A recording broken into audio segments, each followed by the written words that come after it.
इस कहानी की शुरुआत में ये दिखाते हैं कि नासा के कुछ एस्ट्रोनॉट्स जो कि मार्स पर यानी कि मंगल ग्रह पर हैं और वो वहां पर अपने मिशन पर हैं। ये सब के सब एस्ट्रोनॉट्स यहाँ पर मिट्टी के सैंपल्स ले रहे होते हैं। तभी उन्हें इंफॉर्मेशन मिलती है कि यहाँ पर एक बहुत बड़ा तूफान आने वाला है और उन सबको अब अपने मिशन को रद्द करना है और जितनी जल्दी हो सके उन्हें अपने फ्लाइंग ऑब्जेक्ट तक पहुंचना है। और अब ये सब के सब अपने फ्लाइंग ऑब्जेक्ट की तरफ बढ़ रहे होते हैं। तभी मार्क वॉटनी जो कि एक एस्ट्रोनॉट और एक बॉटनिस्ट हैं, उनसे कुछ चीज टकराती है और वो उस तूफान में खो जाते हैं। हालांकि इनकी जो कमांडर होती है वो उसे ढूंढने की बहुत कोशिश करती है, लेकिन मार्क वॉटनी का कुछ भी पता नहीं चलता और ना ही उनसे कोई संपर्क हो रहा होता है। और इन्हें लगता है कि मार्क वॉटनी अब इस दुनिया में नहीं रहे और ये सब अपने फ्लाइंग ऑब्जेक्ट पर आकर वहां से निकल जाते हैं। लेकिन जब मार्स पर तूफान शांत होता है तो वहां पर ये दिखाते कि मार्क वॉटनी अभी भी जिंदा है और उन्हीं के इक्विपमेंट्स में से एक रॉड उसके शरीर में उसके पेट में चली गई है, जिससे उसे बहुत दर्द हो रहा होता है।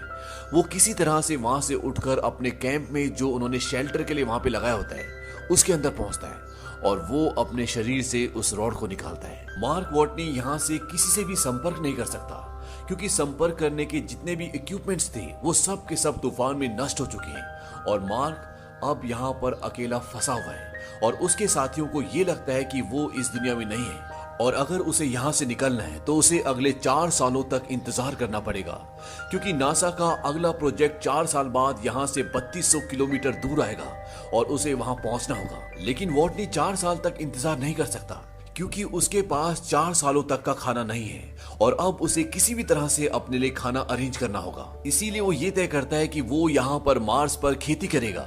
उसके पास आलू होते हैं और वो यहाँ पर आलू उगाना चाहता है, लेकिन उसे मिट्टी को उपजाऊ बनाने के लिए बहुत सारे पानी की जरूरत पड़ेगी और मार्स पर पानी नहीं होता। वॉटनी एक बॉटनिस्ट है तो उसे पता है कि खेती करने के लिए किन किन चीजों की जरूरत होती है और वो अब यहाँ पर खेती करने की तैयारी करता है। वॉटनी एक जगह बहुत सारी मिट्टी इकट्ठी करता है, उसमें आलू डालता है और उन्हें उगाता है, लेकिन अब उसे पानी बनाना है। पर अच्छी खबर ये होती है कि वॉटनी को पता है कि पानी कैसे बनाया जाता है।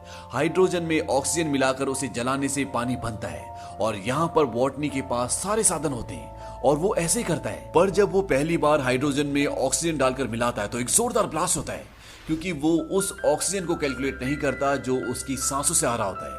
लेकिन अगली बार वो हाइड्रोजन ऑक्सीजन मिलाकर जलाने में कामयाब हो जाता है और अब वहां पर पानी बनना शुरू हो जाता है। दरअसल इस तरीके से वाष्पीकरण होता है जिससे वहां पर पानी की छोटी छोटी बूंदें बनना शुरू हो जाती है और उसकी मिट्टी को जितने पानी की जरूरत होती है वहां पर पानी बन जाता है और कुछ दिनों के बाद वहां पर पहला पौधा अंकुरित होता है, जिसे देखकर वॉटनी को बहुत खुशी होती है। वहीं दूसरी तरफ अर्थ पर यह ऐलान कर दिया जाता है कि वॉटनी अब इस दुनिया में नहीं रहे। पूरे मीडिया में एक खबर आ जाती है और वो उसका फ्यूनरल भी कर देते हैं। पर अगले दिन जब उनकी ऑपरेटर सैटेलाइट से मार्स की पिक्चर्स देख रही होती है तो वो देखते हैं कि वहां पर जो उनके इक्विपमेंट्स थे वो एक जगह से दूसरी जगह पर शिफ्ट हो गए हैं। दरअसल ये वो सोलर पैनल्स थे जो वॉटनी ने एक जगह से दूसरी जगह शिफ्ट किए थे। वो अपने सीनियर्स को बुलाती है और वो सब समझ जाते हैं कि वॉटनी मार्स पर अभी भी जिंदा है। लेकिन उनका सीनियर कहता है कि हम जानते हैं कि वो जिंदा है, लेकिन जब तक हम वहां पर पहुंचेंगे वो भूख से मर जाएगा। और उसका कहना कहीं ना कहीं सही भी होता है क्योंकि अर्थ से मार्स तक पहुंचने के लिए उन्हें कई महीनों का सफर तय करना पड़ेगा और वो जानते हैं कि वॉटनी के पास इतने लंबे समय के लिए खाना नहीं है। अब वॉटनी को मार्स पर पूरे 70 दिन हो चुके हैं और वो हिसाब लगाता है कि नासा का अगला मिशन जो मार्स पर उतरेगा वो 4 साल बाद उतरेगा और वो भी यहाँ से 3200 किलोमीटर दूर और तब उसे वहां पहुंचना होगा।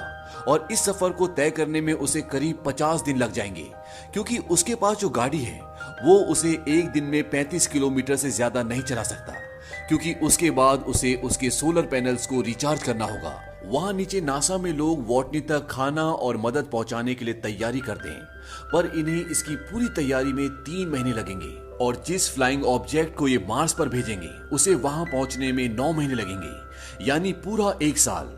वहीं ऊपर मार्स पर वॉटनी की आलू की फसल को पूरे 48 दिन हो गए हैं। उसने 400 पौधे उगाए जो कि उसकी उम्मीद से ज्यादा अच्छे तरीके से उगे और अब वो आलू निकालता है और छोटे आलूओं को दोबारा बो देता है।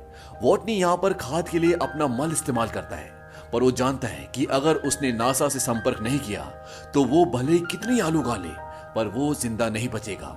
इसलिए वो वहां से एक ऐसी जगह जाता है जहां पर एक पाथ फाइंडर होता है जो 1997 में खराब हो गया था और उसका संपर्क अर्थ से टूट गया था और जब वॉटनी उस तरफ जाता है तो नीचे से नासा की टीम जो लगातार उसकी मूवमेंट पर सैटेलाइट के जरिए नजर रख रही होती है, वो समझ जाती है कि मार्क वॉटनी उस पाथफाइंडर को लेने जा रहा है, क्योंकि वहां उसके अलावा और कुछ भी नहीं होता। पर यह बहुत पुराना सिस्टम होता है और ये सिर्फ मार्स से फोटो क्लिक करके भेज सकता है। इसीलिए वॉटनी उस कैमरे के आगे 3 बोर्ड्स लगाता है। उसमें जो बीच वाला बोर्ड होता है उसमें लिखा होता है क्या आपको मेरे सिग्नल मिल रहे हैं, और लेफ्ट वाले बोर्ड में यस लिखा होता है और राइट वाले में नो। और नासा नीचे से उस पाथफाइंडर के कैमरे को यस की तरफ मूव कर दें और वॉटनी समझ जाता है कि वो मुझे देख रहे हैं और इस बात से उसे बहुत खुशी होती है। और इसके बाद वॉटनी उनसे बात करने के लिए कोड्स का इस्तेमाल करता है और अब ये आपस में मैसेजेस के थ्रू बात कर सकते हैं। और नासा से उसे मैसेज भेजा जाता है कि तुम्हारे लिए खाना और जरूरी सामान भिजवा रहे हैं। वॉटनी को यहाँ पर यह भी पता चलता है कि अभी तक नासा ने उसके क्रू को ये नहीं बताया कि वो जिंदा है, और जिस क्रू का ये मेंबर था वो अभी भी अंतरिक्ष में है और अर्थ की तरफ आ रहे हैं। पर अब नासा वॉटनी के क्रू को बता देती है कि वॉटनी जिंदा है। इससे उसके क्रू मेंबर्स को खुशी होती है और दुख भी। उन्हें दुख इसलिए होता है कि वो वॉटनी को वहां अकेला छोड़ाए, पर अब वो कुछ नहीं कर सकते। अब जब मार्स पर सब कुछ ठीक ठीक चल रहा होता है, तभी एक दिन उस जगह जहां पर उसने आलू उगाए हैं वहां पर एक ब्लास्ट होता है और उसकी सारी की सारी फसलें खराब हो जाती है। और अब वो दोबारा फसलें नहीं उगा सकता, क्योंकि जो वातावरण उसने वहां पर बनाया होता है वो सारा का सारा वातावरण नष्ट हो जाता है। और हिसाब लगाया जाता है कि वॉटनी के पास जितने आलू हैं उन्हें खाकर वो तब तक जिंदा नहीं रह सकता जब तक अर्थ से उसके पास मदद पहुंचेगी। यानी कि जब अर्थ से उसके पास मदद पहुंचेगी उससे पहले वो भूख से मर चुका होगा। इसीलिए नासा वॉटनी को एक मैसेज देती है और उसे बोलती है कि तुम्हें अब कम से कम खाना खाना होगा, ताकि जब तक तुम तक मदद और खाना पहुंचे तुम जिंदा बच सको। और वॉटनी ऐसे ही करता है। जो खाना वो एक दिन में 3 बार खाता था, अब उसे वो एक बार का खाना 3 दिन तक चलाना होगा।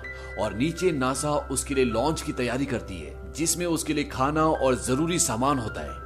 लेकिन यहाँ पर उन्हें देर हो रही होती है, इसीलिए वो उसकी टेस्टिंग नहीं करते और उसे लॉन्च कर देते हैं। लेकिन वॉटनी की किस्मत एक बार फिर उसका साथ नहीं देती। लॉन्च होने के बाद रॉकेट आसमान में ब्लास्ट हो जाता है और इस बात से सब के सब डिसअपॉइंट हो जाते हैं, क्योंकि अब वॉटनी नहीं बच सकता। उसके पास खाना नहीं है, उसके पास कोई मदद नहीं पहुंचा सकता। और जब वॉटनी को पता चलता है कि लॉन्च फेल हो गया तो वो टूट जाता है और वो नासा को एक मैसेज करता है। उसमें लिखा होता है कि मेरे माँ बाप तक ये संदेश जरूर पहुंचाना।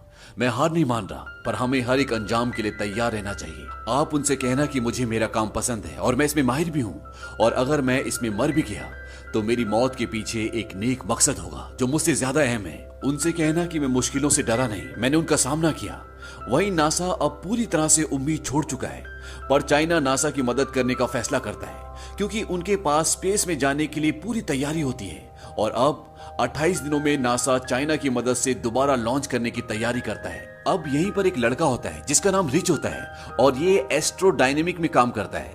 रिच नासा की टीम को वॉटनी को बचाने का एक तरीका बताता है। वो कहता है कि जिस स्पेसशिप में बाकी का क्रू अर्थ पर वापस आ रहा है, अगर वो अर्थ पर वापस ना आकर अर्थ का चक्कर लगाए और जब वो अर्थ के ऑर्बिट के पास होगा, हम यहाँ से ऊपर स्पेसशिप पर सारा जरूरी सामान पहुंचा देंगे और स्लिंग शॉट के जरिए उस स्पेसशिप को जिसमें आपके 5 एस्ट्रोनॉट वापस आ रहे हैं उसे दोबारा मार्स की तरफ धकेल देंगे। स्लिंग शॉट ग्रेविटेशनल पुल को कहते हैं, जिससे किसी भी यान को ग्रेविटी की मदद से अंतरिक्ष में किसी दिशा में भेजा जाता है। रिच कहता है कि जब उनका यान मार्स के पास पहुंचेगा तो उन्हें मार्स पर उतरना नहीं है, क्योंकि अगर ये मार्स पर उतरेंगे तो इनका ईंधन खत्म हो जाएगा और ये पृथ्वी पर वापस नहीं आ पाएंगे। वो उन्हें बताता है कि उन्हें मार्स पर नहीं उतरना, बल्कि वॉटनी एमईवी यानी एक फ्लाइंग ऑब्जेक्ट जो पहले से मार्स पर है, उससे वॉटनी को मार्स के ऑर्बिट से बाहर आना होगा और जब वो ऊपर आएगा तो उसे बाकी के क्रू मेंबर्स पकड़ लेंगे। पर यह सब इतना आसान नहीं होता। इसमें सिर्फ वॉटनी की जान बचाने के लिए नासा वाले 5 एस्ट्रोनॉट्स की जान खतरे में नहीं डाल सकते, पर अगर वो ऐसा करते हैं तो वो वॉटनी के पास वक्त से पहले पहुंच जाएंगे। लेकिन बाकी के क्रू जो अब अपने घर पहुंचने वाले हैं, उनका मिशन 533 दिन और बढ़ जाएगा और नासा ये तय करती है कि वो ये नहीं करेंगे, क्योंकि वो सिर्फ वॉटनी की जान बचाने के लिए, जिसकी जान बचने की उम्मीद पहले से बहुत कम है, अपने 5 एस्ट्रोनॉट्स की जान खतरे में नहीं डाल सकते। वहीं मार्स पर वॉटनी अब उस काम को पूरा करने में लग जाता है जिसके लिए वो यहाँ आए थे और जो तूफान की वजह से अधूरा रह गया था। वहीं दूसरी तरफ रिच पर्नेल, वही लड़का जिसने नासा को वॉटनी को वापस लाने का प्लान बताया था, वो किसी तरह से वॉटनी तक पहुंचने का पूरा प्लान इन 5 एस्ट्रोनॉट तक पहुंचा देता है और ये पांचों नासा की परमिशन के बिना ही वॉटनी को वापस लाने का फैसला करते हैं। और जब नासा देखता है कि उनके फ्लाइंग ऑब्जेक्ट की दिशा बदल रही है तो समझ जाते हैं कि ये पांचों एस्ट्रोनॉट अब वॉटनी को लेने वापस जा रहे हैं और नासा उन तक उनका सारा जरूरत का सामान पहुंचा देता है। इस काम में चाइना उनका साथ देता है। वहीं मार्स पर वॉटनी उस फ्लाइंग ऑब्जेक्ट तक पहुंचने के लिए निकल पड़ता है, जिस पर बैठकर वो मार्स के ऑर्बिट से निकलकर उस यान तक पहुंच जाएगा जिसका नाम हमिस है, जिसमें वॉटनी के 5 एस्ट्रोनॉट दोस्त उसे लेने आ रहे हैं। वॉटनी अब 90 दिन के लंबे सफर के बाद उस जगह तक पहुंच जाता है जहां से वो मार्स से निकल सकता है, पर ये इतना आसान नहीं है क्योंकि इस फ्लाइंग ऑब्जेक्ट में वजन बहुत ज्यादा होता है। इसीलिए वॉटनी को उसके लगभग सारे पार्ट्स निकालने पड़ते हैं, क्योंकि अगर वजन कम नहीं हुआ तो वॉटनी अंतरिक्ष तक पहुंच ही नहीं पाएगा। और जिस फ्लाइंग ऑब्जेक्ट से वो 5 एस्ट्रोनॉट आ रहे हैं, अगर वो मार्स पर उतरा तो उनका फ्यूल खत्म हो जाएगा और वो वापस अर्थ पर उतर ही नहीं पाएंगे। इसीलिए वॉटनी को अपने फ्लाइंग ऑब्जेक्ट से 5000 किलो कम करना होगा और वॉटनी को अपने फ्लाइंग ऑब्जेक्ट से सभी सामान को उतार कर बाहर फेंकना पड़ता है। और अब वॉटनी एक ऐसे फ्लाइंग ऑब्जेक्ट से अंतरिक्ष में जाएगा जिससे अंतरिक्ष तक पहुंचना बहुत मुश्किल है, पर वॉटनी को ऐसा करना पड़ता है। पूरी दुनिया की नजर इस मिशन पर होती है और वॉटनी टेक ऑफ करता है और अब उसका फ्लाइंग ऑब्जेक्ट अंतरिक्ष की तरफ उड़ना शुरू हो जाता है और वो अंतरिक्ष में पहुंच जाता है। उसके साथ ही उसके साथ रेडियो के जरिए कम्युनिकेट करने की कोशिश करते हैं, पर वो दबाव की वजह से बेहोश हो गया होता है, इसीलिए बात नहीं हो पाती। पर कुछ देर बाद उसे होश आ जाता है और सब बहुत खुश हो जाते हैं। अब यहाँ पर एक और मुसीबत होती है कि वॉटनी की स्पीड बहुत तेज होती है और उसे पकड़ना इतना आसान नहीं है। वॉटनी बोलता है कि मैं अपने स्पेस सूट पर छेद करूंगा और उसमें से जो हवा निकलेगी उससे मैं अपने आप को दिशा देकर तुम तक पहुंच जाऊंगा। उसके साथ ही उसे ऐसा करने के लिए मना करते हैं। वहीं अभी भी हर्मी स्पेसशिप की स्पीड बहुत तेज होती है, इसीलिए उन्हें वहां बॉम्ब बनाकर अपने स्पेसशिप का एक हिस्सा उड़ाना पड़ता है, जिससे उसकी स्पीड कम हो जाती है। और अब उन्हें वॉटनी अपनी ओर आता दिखाई देता है और स्पेसशिप की कमांडर एक फ्लाइंग चेयर पर बैठकर वॉटनी को पकड़ने के लिए जाती है, पर जिस रस्सी से वो बंधी होती है वो खत्म हो जाती है और वॉटनी तक पहुंचना अब नामुमकिन है। और वॉटनी यहाँ पर वही करता है जो उसने कहा था।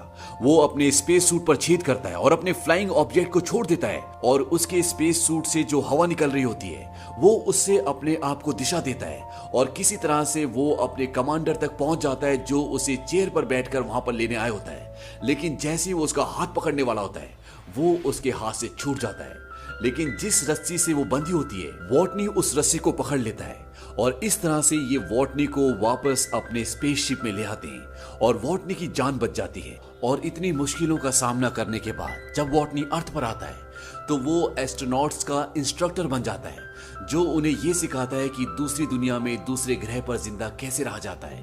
और इसी के साथ ये फिल्म, ये कहानी यहीं पर खत्म हो जाती है। ये फिल्म सन 2015 में आई थी और ये एक बहुत ही कामयाब फिल्म थी। ये फिल्म एक नॉवेल पर आधारित है।